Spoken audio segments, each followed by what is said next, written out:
there's a question about how you've gone from being a first team regular, and at times you have been a backup player. Have there been difficult times where you've wondered whether you're going to get your chance, or wonder whether you should look elsewhere? Or have you always wanted to stay and fight for your place here? Obviously, I always fight for my place, but obviously things, I want to play football. So, if I do get too frustrated, then obviously, as a footballer, you want to play games, and you do tend to have a look. But I'm a Cheltenham player. I'm signed here to the end of the season, and like I say, I'm in the team now and really enjoying it. Yeah. Do you see runs like this as getting your rewards for the times where you have had to be patient? Yeah, and I see it as a chance to obviously earn a new contract. Obviously, like I say, out contract to the end of the year. So I've got to put the performances in and get those minutes on the pitch in order to earn another one. Yeah. Do you think it's too early to be thinking about that now, or does the manager like to get things sorted early, or do you think it might be left till quite late in the season? I don't know. That's totally up to him. I couldn't really say. Right. Okay. What specific things do you work on in training and on the pitch to try and make sure you keep the place that you've got at the moment? To be honest, in training we do a lot of specific things, especially now. Dave Kevin's been in; he's really encouraged it. So as opposed to extras, a lot of the things done in training already. So extras would just be maybe concentrate on timing for headers and things like that, and mainly just getting used to the style that we're playing now. Yeah. Okay. Do you consider yourself a right back who can play centre back, or a centre back who can play right back, and you're not allowed to say that you're just happy to be in the team? I would say, well, if you were to see my appearances and where I played, I would say I'm a right back playing a centre back, if I had to choose. But yeah, I'm happy to play in either. Yeah. When you were coming through at Wolves, were you more of a centre back then? Would you say? I was a centre back all the way coming through the youth. Hadn't actually played a game at right back until I made my first team debut. So. Yeah. So yeah, a centre back. Yeah. Okay. What's been your favourite match for Cheltenham so far? Probably last year against Exeter when I got my 2 goals. That was really enjoyable, and yeah, just helping the team to grab 3 points by scoring 2 goals. He's obviously not very. It doesn't happen very often for a defender anyway. Yeah. Okay. Favourite Cheltenham goal? Maybe I think in the. I think it was in the Johnson's paint. I scored a volley against Oxford, just to be able to put my foot through the ball and see it hit the net. It felt good. Yeah. Okay. Have you put any? So you've got a few years left in you yet, but have you got any plans in place yet for after football? Have you started thinking about it? Yeah, I'm starting a degree to hopefully become a primary school teacher once I retire. Right. Okay. Who's the best player you've played with in any of your spells, loan spells or permanent time at Cheltenham? Best player, I would say, probably Grant McCann. When I was here, when I was younger, he was, he's obviously really good and gone on to a bigger club too. Yeah. Okay. Do you have any kids or pets? I don't have any kids. I have a dog. That's all. So yeah, he keeps me occupied. Right. Okay. What car do you drive?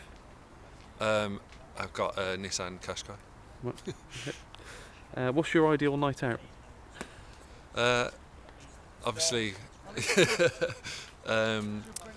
ideal night out would be obviously on the back of 3 points. Yep. Anything, 3 points can make or break your weekend. So as long as we've got 3 points, it's usually an enjoyable weekend. Yep. Okay.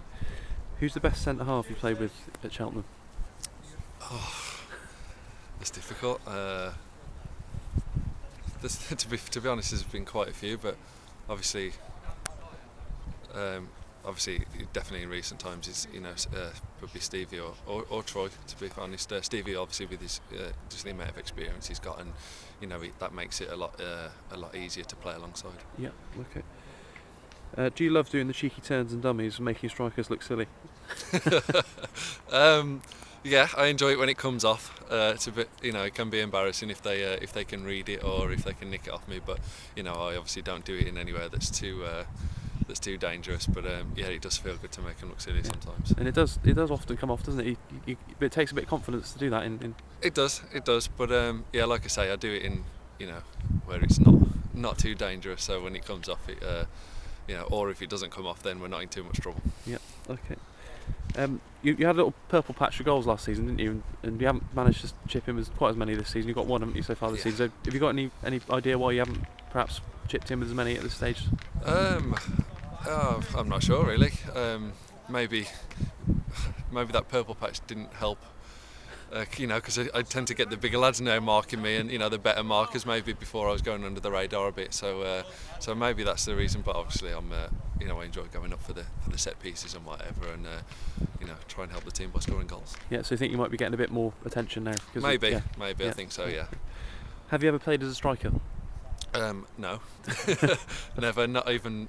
I don't think I've ever been even thrown up front in an attempt to score a goal, but not since my playing in youth teams and things like that anyway. But the manager has sort of told you to be more aggressive in the opposition box, is that right? I think he always encourages it. You have to be aggressive, you have to want to get on the end of the crosses, and in order to score goals.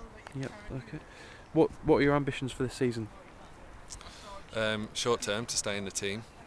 Get as many games under my belt and earn that new contract. Long term is obviously promotion. A couple of, like we said before, back-to-back wins. You find yourself up the top end of the league, and you stick in there till the end and look for promotion. Yeah. Okay. Do you practice your long throw technique at all? Or is it just something you can do or you can't? Do you think? Yeah, not really. I've just always been able to throw quite far.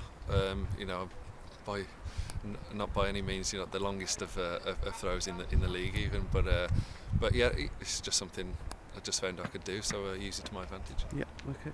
Do you prefer ale or lager? Lager. Do you think Wolves will win the title or get promoted this season? I think they'll be promoted. They're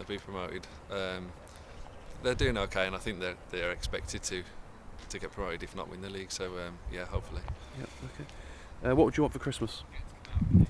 I haven't really given it much thought, to be honest. Still early days, isn't it? Yeah, I don't know. No specific things at the moment. From that question to the slightly more serious one, what was it like sitting on the bench at Wembley after, I know I've asked you about this before, but playing so well in the semi-finals? Yeah, it hurt. It wasn't nice. It wasn't nice at all. But I don't really. It was a long time ago now, so I've put that behind me. It wasn't, like I say, it wasn't nice to sit on the bench, especially after thinking that I'd done well in the semi-finals. So it was a hard one to miss out. Yeah. Do you use it as motivation at all? I think you have to. I think you can go under if you don't, and that's not going to help yourself as an individual or the team. Yeah, and somebody's asked, how did you manage to clear that ball off the line against Torquay in the second leg? Because that was some clearance, wasn't it? Yeah.